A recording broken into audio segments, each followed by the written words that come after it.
Hello everyone. A very good morning to one and all.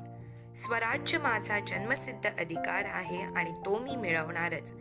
These were the words of a legendary personality who provoked the Indian masses and set the freedom struggle on fire.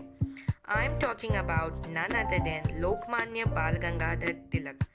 Every year, 1st of August is celebrated as Tilak Punyatithi all over the country.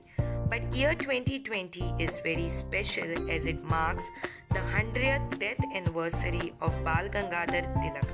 On this occasion, Siphon presents to you the life journey of Lokmanya Bal Gangadhar Tilak, which ended on 1st of August 1920 with a desire of Swarajya and which would still motivate all of us to work for our country to make this Swarajya into Surajya.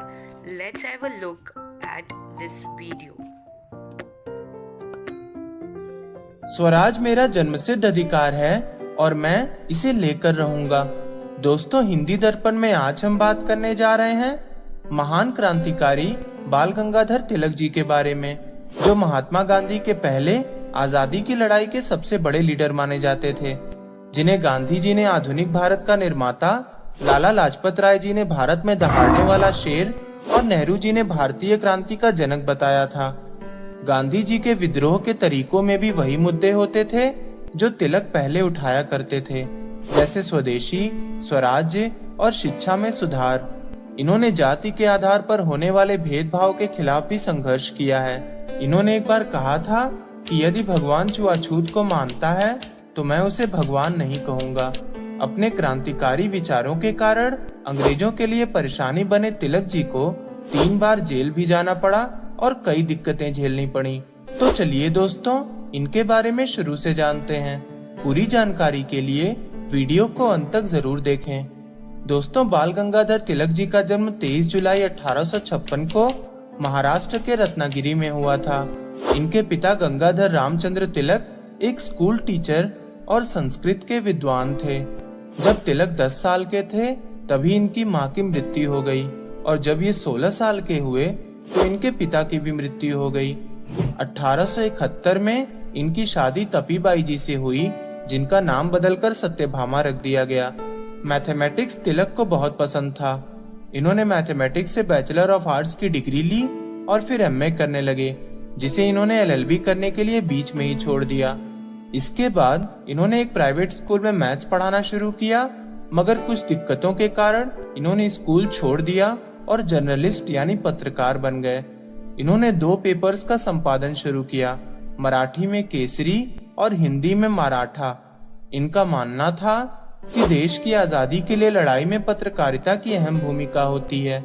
देश की शिक्षा व्यवस्था से भी ये काफी चिंतित रहते थे।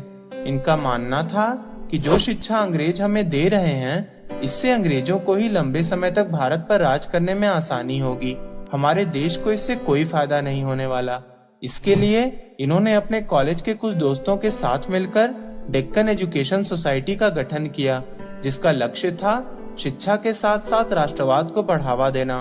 अपने अखबारों में ये अंग्रेजों के खिलाफ लिखते थे और आजादी के लिए लड़ने के लिए लोगों को प्रेरित करते थे, जिसके कारण इनके ऊपर हत्या के लिए लोगों को भड़काने का आरोप लगा और इन्हें 18 महीने के लिए जेल हो गई। जेल से निकलने के बाद इन्हें राष्ट्रीय लीडर की तरह सम्मान मिलने लगा। 1890 में इन्होंने कांग्रेस ज्वाइन की और स्वराज की मांग के लिए लोगों को प्रोत्साहित करने लगे। 1905 में इन्होंने अन्य नेताओं के साथ मिलकर स्वदेशी आंदोलन शुरू किया और अंग्रेजों का जमकर विरोध किया, मगर पार्टी में कुछ लीडर्स के रवैये से ये खुश नहीं थे। दोस्तों, गौर करने वाली बात यह है कि कोई भी अपनी तरफ से गलत नहीं सोच रहा था। एक तरफ गोपाल कृष्ण गोखले जैसे नरम नेता थे जो ये मानते थे कि अंग्रेजों के खिलाफ कड़ा कदम उठाने के लिए देश तैयार नहीं है और ऐसा करने पर सब कुछ खत्म हो सकता है, इसलिए हमें धीरे धीरे आगे बढ़ना चाहिए। दूसरी तरफ तिलक जैसे नेता थे जो ये मानते थे कि आजादी सिर्फ लड़कर और बलिदान देकर ही मिल सकती है, दुश्मन के आगे झुककर नहीं। बंगाल के विभाजन के बाद दोनों गुटों में तनाव बढ़ गया और 1907 की कांग्रेस की सूरत की मीटिंग में नए प्रेसिडेंट के चुनाव को लेकर बहस हो गई और नरम दल और गरम दल अलग अलग हो गए। 1908 में 2 बंगाली युवकों ने कलकत्ता के अंग्रेज मजिस्ट्रेट को मारने के लिए बम फेंका। बाद में एक ने आत्महत्या कर ली और एक को फांसी हो गई। तिलक ने इन लोगों का सपोर्ट करते हुए केसरी अखबार में स्वराज की मांग की। इसके चलते 1909 में तिलक को एक बार फिर अंग्रेजों के खिलाफ नस्लभेद को बढ़ावा देने के जुर्म में 6 साल की सजा हो गई। जेल में ही इन्होंने गीता रहस्य नाम की एक किताब लिखी, जिसकी कई कॉपी बिक गईं और उससे मिले पैसे आजादी की लड़ाई में खर्च किए गए। जेल से बाहर आने के बाद तिलक ने गांधी जी को अहिंसा का रास्ता छोड़ने के लिए भी मनाने की बहुत कोशिश की। 1916 में इन्होंने होम रूल लीग की स्थापना की, जिसका लक्ष्य था स्वराज। लोगों के समूह को इकट्ठा करने के लिए इन्होंने गणेश उत्सव और शिवाजी उत्सव की शुरुआत की, जहां इकट्ठा होने पर धार्मिक कार्यक्रमों के बाद आजादी की लड़ाई के लिए प्रोत्साहन दिया जाता था। इन्होंने बाल विवाह और शराब पर प्रतिबंध लगाने के लिए भी सरकार पर दबाव डाला। इन्होंने एक बार कहा था कि महान उपलब्धियां कभी भी आसानी से नहीं मिलती और आसानी से मिलने वाली उपलब्धियां कभी महान नहीं होती। 1 अगस्त 1920 को इनका निधन हो गया। पूरे देश में लाखों लोगों ने इन्हें श्रद्धांजलि दी। जीते जी तो नहीं, पर इनके प्रयासों को धीरे धीरे सफलता मिलने लगी और आजादी के लिए आंदोलन और भी मजबूत होता गया। 27 साल बाद भारत को स्वराज मिल गया। I hope this video has provoked the spirit of nationalism within all of us.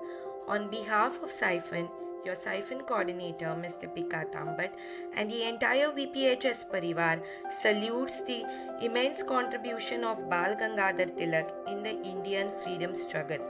Today, as a tribute to Lokmanya Tilak, let us all pledge to work towards the betterment of our country in this pandemic situation. Stay home, stay safe.